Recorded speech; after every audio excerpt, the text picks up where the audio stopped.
নামাজের আদেশ আমাকে দিয়েছে, ফ্যামিলিকে দিতে বলেছে, এবং আমি যেই ঘরে বসবাস করি সেই ঘরেও ইবাদতের ঘর বানাতে বলেছেন। কিন্তু বড্ড আফসোস লাগে, আজকে ইবাদতের ঘর আমরা বানাতে পারি নাই। আমার ঘরে সকালে গান হয়, আছে না নাই? সন্ধ্যায় আমার বাসায় গান হয়, আছে না নাই? কোরআন তেলাওয়াত হয় না, এমন মানুষ আমাদের বাংলার জমিনে আছে না নাই? এমন ফ্যামিলি আছে না নাই? আল্লাহ রাব্বুল আলামিন যে আজকে আমি আপনাদেরকে বানিয়ে বলছি বিষয়টা এমন নয়, সেই মেসেজ আপনাকে আমাকে জানিয়ে দিচ্ছেন।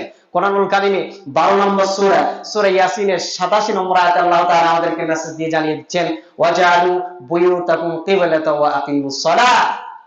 তুমি যেই ঘরে বসবাস করো সেই ঘরগুলোকে ইবাদতের ঘর বানাও, সালাতকারী ঘর বানাও। কিন্তু বড় আফসোসের বিষয়, আমরা সেটা করতে পারি না।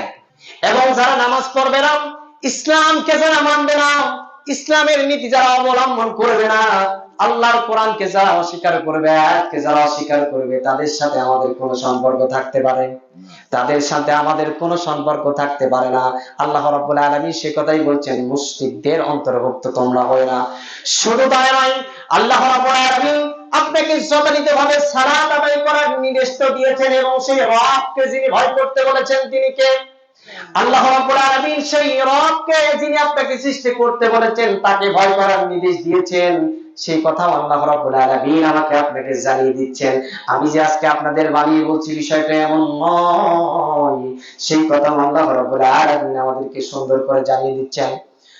কোরআনুল কারীমে 6 নম্বর সূরা সূরা আনামের 72 নম্বর আয়াতে আল্লাহ তাআলা আমাদেরকে মেসেজ দিয়ে জানিয়ে দিচ্ছেন, ওয়া আন আকিমুস সালাতা ওয়াত্তাকু ওয়া হুয়াল্লাযী ইলাইহি তুহশারুন। জোরে বলি আল্লাহু আকবার।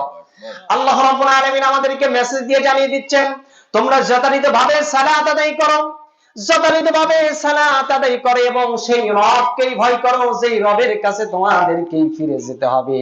যারা ফিরে যেতে হবে, এজন্যই আমাদের এলাকার অনেক মানুষ আজকে রবের সাথে সাক্ষাৎ করেছে কি করে নাই, পরে পরে তারা চলে গিয়েছে, গিয়ে যায় নাই।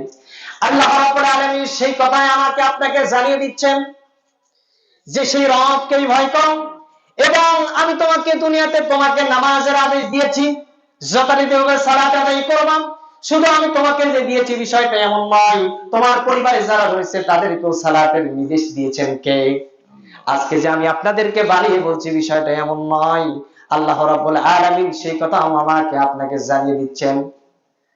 কোরআনুল কারীমে 32 নম্বর সূরা সূরা তাহার 132 নম্বর আয়াতে আল্লাহ তাআলা আমাদেরকে মেসেজ দিয়ে জানিয়ে দিচ্ছেন, ওয়া আমুর আহলাকা বিস-সালাতি ওয়াসতাবির আলাইহা। জোরে বলি আল্লাহু আকবার। আল্লাহ রাব্বুল আলামিন আমাকে আপনাকে সেটাই জানিয়ে দিচ্ছেন যে তোমরা তোমার ফ্যামিলিকেও নামাজের আদেশ দাও। তোমাদেরকে যে নামাজের আদেশ আমি নিজে দিয়েছি, এবং তোমাদেরকে ফ্যামিলিকে নামাজের আদেশ যিনি দিতে বলেছেন কে? আল্লাহ রাব্বুল আলামিন। এবং শুধু এতটুকুর মতো সীমাবদ্ধ নয়, নামাজের আদেশ আমাকে দিয়েছে, ফ্যামিলিকে দিতে বলেছে, এবং আমি যেই ঘরে বসবাস করি সেই ঘরেও ইবাদতের ঘর বানাতে বলেছেন। কিন্তু বড্ড আফসোস লাগে, আজকে ইবাদতের ঘর আমরা বানাতে পারি নাই। আমার ঘরে সকালে গান হয়, আছে না নাই? সন্ধ্যায় আমার বাসায় গান হয়, আছে না নাই? কোরআন তেলাওয়াত হয় না, এমন মানুষ আমাদের বাংলার জমিনে আছে না নাই? এমন ফ্যামিলি আছে না নাই? আল্লাহ রাব্বুল আলামিন যে আজকে আমি আপনাদেরকে বানিয়ে বলছি বিষয়টা এমন নয়, সেই মেসেজ আপনাকে আমাকে জানিয়ে দিচ্ছেন। কোরআনুল কারীমে 12 নম্বর সূরা সূরা ইয়াসিনের 87 নম্বর আয়াতে আল্লাহ তাআলা আমাদেরকে মেসেজ দিয়ে জানিয়ে দিচ্ছেন, ওয়াজআলু বুয়ুতাকুম কিবলাতাও ওয়া আকিমুস সালাহ। তুমি যেই ঘরে বসবাস করো সেই ঘরগুলোকে ইবাদতের ঘর বানাও, সালাতকারী ঘর বানাও। কিন্তু বড় আফসোসের বিষয়, আমরা সেটা করতে পারি না। আর এইভাবে আরো কয়েকটি নির্দেশনামূলক আয়াত ছিল, যেটা সময় থাকলে আমি আপনাদের সামনে উপস্থাপন করতে পারলাম। আজকে যে কথাগুলো আমি আপনাদের সামনে উপস্থাপন করলাম, আপনারা কি বেজার হয়েছেন? আপনারা কি বেজার হয়েছেন? আল্লাহ রাব্বুল আলামিন যদি আমাকে আবার কোন একদিন আপনাদের মাঝে তৌফিক দান করে, সেই দিন অন্য এক বিষয় নিয়ে আপনাদের সামনে আলোচনা করে যাব।